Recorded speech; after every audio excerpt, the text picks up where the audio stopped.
You have seen this train. Every Indian has. Sleek, orange and galloping away at 180 kilometers per hour. The Vande Bharat is impossible to miss. What we do not know is that this train was built in about 18 months' time at fraction of a cost compared to an imported one. Behind it all was a man, a boy from Lucknow who spent almost 4 decades in Indian Railways in tough technical roles to turn around a project of this order. Today, on Our Partner, Our Pride, we sit down with the man himself, the father of Vande Bharat, Dr. Sudhanshu Mani. So thank you, Mr. Mani, for joining us for this show. We'll dive straight into the questions. Dr. Mani, take us to the very beginning, to your roots. You grew up in a family with a parent who was already working in Indian Railways. So when did Railways cease to become a family tradition and became a call of passion for you? Okay, I'll start with a caveat. You would perhaps hear, if you dig a little bit into what goes on about me, is there are reels and so on which says that I was so much into railways and I had a dream from childhood to make a good train for India. That's why I joined railways. So that's not the truth at all. It is very far from the truth. So I had a very regular childhood, nothing special, come from a railway family. So my father was posted all over, mainly UP, but later also in Delhi and Bombay. So we didn't particularly belong to a city because my father's job was transferable, but my later education was in Lucknow, from where I did intermediate, which is 10+2 now. At that stage, in those days, I'm talking of 75.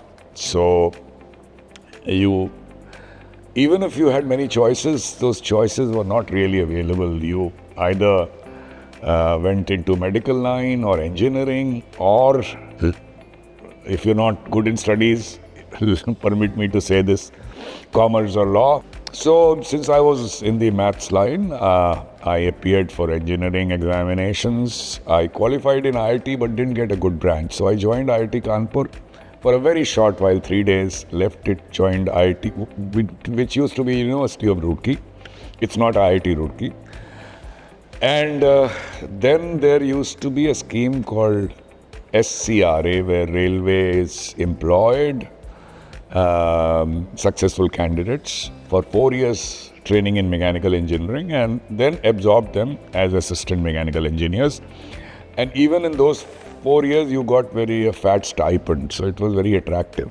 It's just that you get wedded to railways. So I joined the scheme.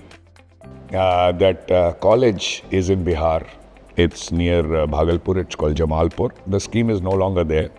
So that's how I came into railways. It was strictly a bread and butter issue, not my love for railways.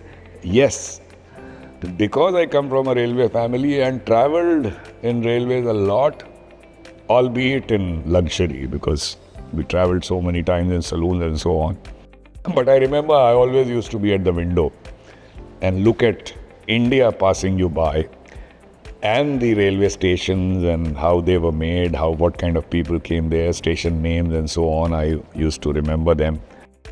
So yes, I used to love railways, but that was not the reason I joined railways.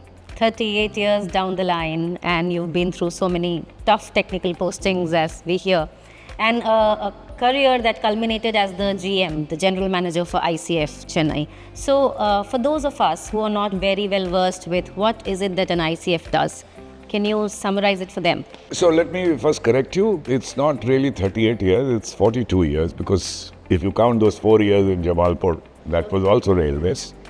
And so Integral Coach Factory, Chennai, was established as a dream of Jawaharlal Nehru in early 1950s for India to make railway coaches of current technology. The technology was acquired from a company in Switzerland, and what happened was his dream was not matched by any great vision by railway men like me. So it kept on expanding and doing more and more as India required more and more coaches. That numbers kept going up, went through many expansions, but it was more of the same type of coaches. Some technology was brought in, like the LHP coach technology from Germany. More AC coaches were introduced. But by and large, which I keep saying, if you close your eyes and recall the image of an Indian Railways train, you see the same, box type train, which used to be Gulf red and now it's blue. Only the color has changed. But because of its expansions, Integral Coach Factory became, in terms of number of coaches it has turned out from one premises, the biggest factory in the world. When I joined, it had already done nearly 60,000 coaches. Today the number is 80,000. No other factory in the world, not sure about China, but no other factory in the world other than that has made so many coaches from one premises. Now coming to Vande Bharat, the train that was made at fraction of a cost compared to its imported equivalent, also made from scratch in 18 months, and you are credited with turning this around in no time.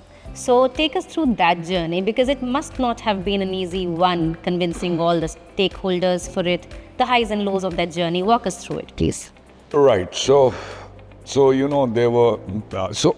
When I say I didn't join railways for that, but I did have that angst, and a dream is with so many engineers, such a large network, such a huge organization, such a huge budget.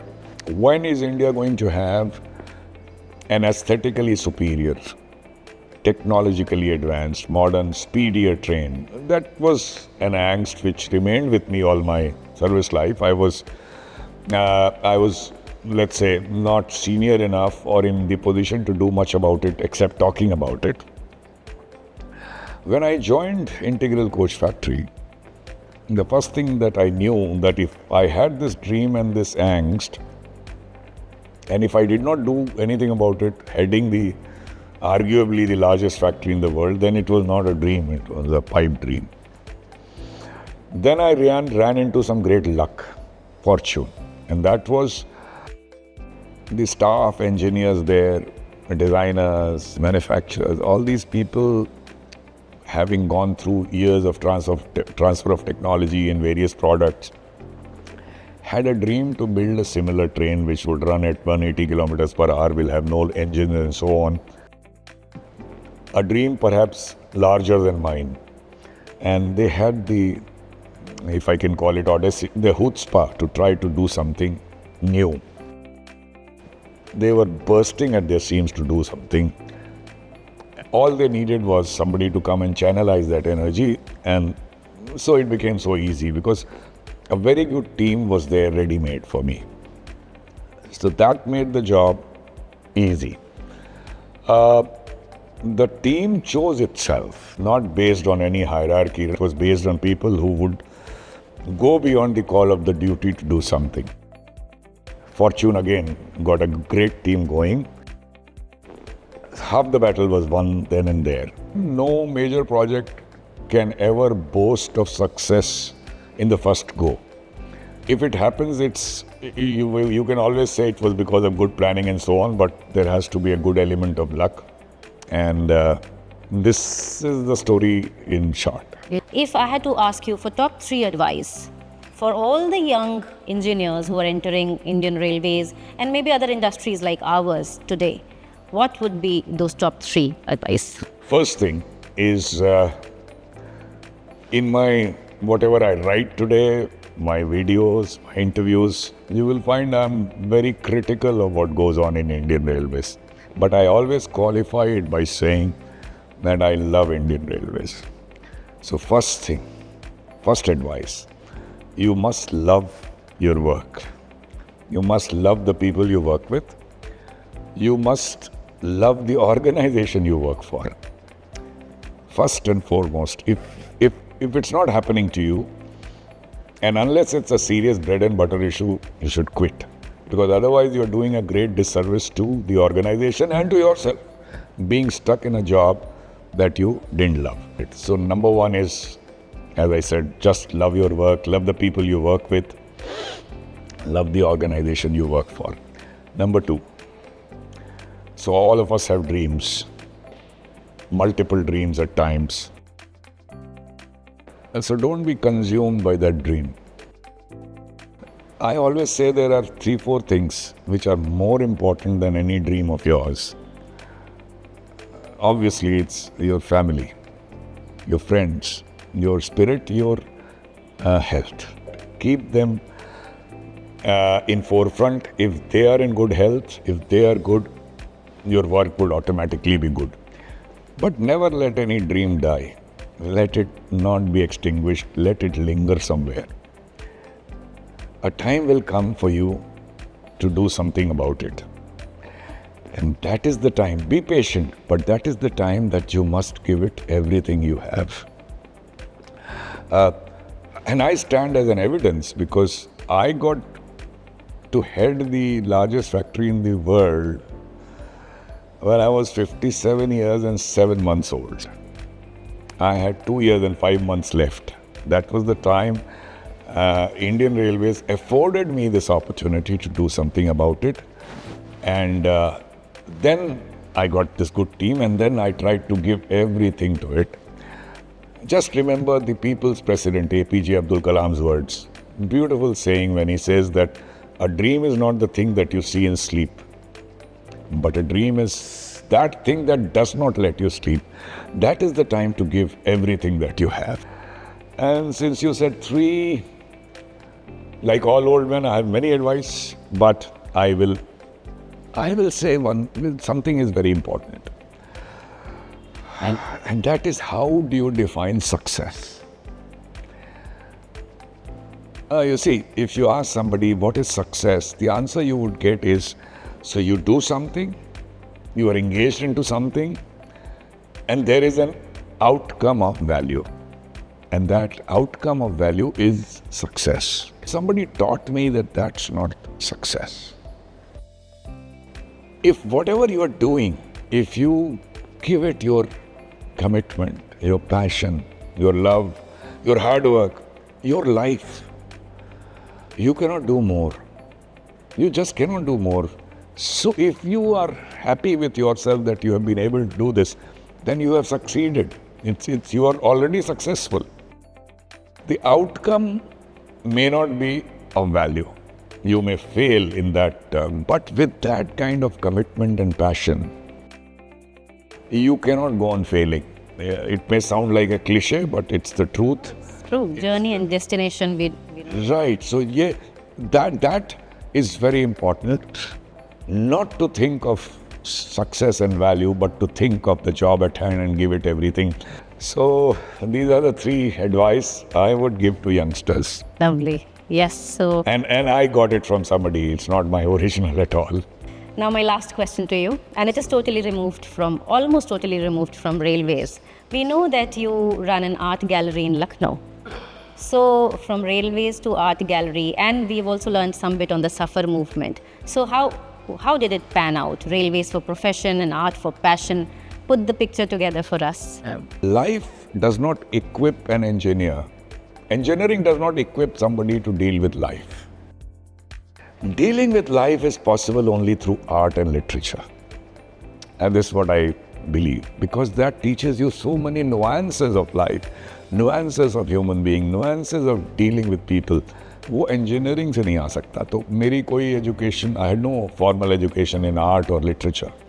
So I cultivated it. I was an idiot. I didn't understand anything. I would stand next to a painting and understand nothing. Especially if it's a contemporary or a modern art, or even Picasso type cuboid, whatever. I didn't understand anything, but I would stand intelligently and pretend I was understanding something. Then some young lady artist, I will cajole her into coming next to it and explain to me what is the artist trying to say. So the biggest criminal question in art is to ask the artist, what are you trying to say? Because that's an insult. If you're not able to see what I'm trying to say, I'm not going to explain it to you. Nevertheless, she would tell you 10 things which you didn't see in art. That's the power of art. Similarly with literature, you can read it, but still not understand it. To understand it, you have to read it many times or take help of translations, interpretations, and so on. It's all a very engaging exercise, which to my mind equips you for finer things of life. So it's all cultivated interest, nothing natural. I still don't think I know much about it, but this is what it's very important in life. Thank you so much. It's been such a pleasure interacting with you. My pleasure. Thanks for inviting me.